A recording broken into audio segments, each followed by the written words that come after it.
संसदेच्या हिवाळी अधिवेशनातील शून्य प्रहरामध्ये सोलापूरच्या खासदार प्रणिती शिंदे यांनी ऊस उत्पादक शेतकऱ्यांचे प्रश्न ठामपणे मांडले। संसदेच्या हिवाळी अधिवेशनातील शून्य प्रहरामध्ये सोलापूरच्या खासदार प्रणिती शिंदे यांनी ऊस उत्पादक शेतकऱ्यांचे प्रश्न ठामपणे मांडत केंद्र सरकारकडे तातडीनं हस्तक्षेपाची मागणी केली।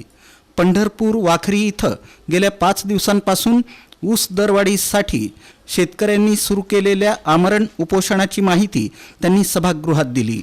सोलापूर जिल्ह्याबाहेरील साखर कारखाने 3200 ते 3500 प्रति टन दर जाहीर करत असताना सोलापूर जिल्ह्यातील कारखाने केवळ 2800 रुपये प्रति टन दर देत आहेत।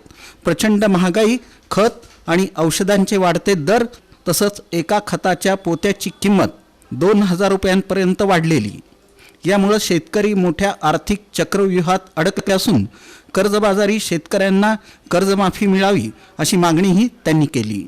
ऊसाला पहिला हप्ता किमान 3500 प्रति टन मिळावा, गाईच्या दुधाला 50 रुपये तर म्हशीच्या दुधाला 80 रुपये प्रति लिटर दर मिळावा अशी ठोस मागणीही खासदार प्रणिती शिंदे यांनी सरकार समोर ठेवली।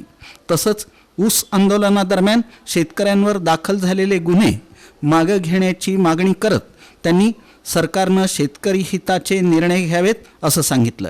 मैडम स्पीकर, बहुत बहुत धन्यवाद। मैं आज शून्यकाल के तहत आपसे ये कहना चाहती हूँ कि मेरी कॉन्स्टिट्यूएंसी पंढरपुर में वाखरी गांव है।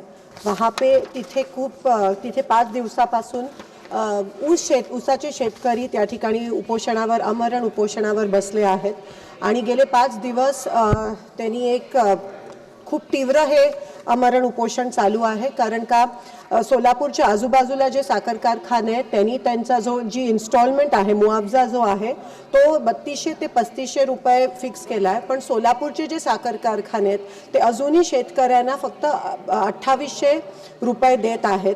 एका बाजूला प्रचंड महागाई वाढली आहे, दुसरीकडे खताचं एक पोतं जे आहे ते 2000 रुपयाला मिळतं आणि ह्यावरून मोठ्या प्रमाणात शेतकरी पण कर्जबाजारी झालाय।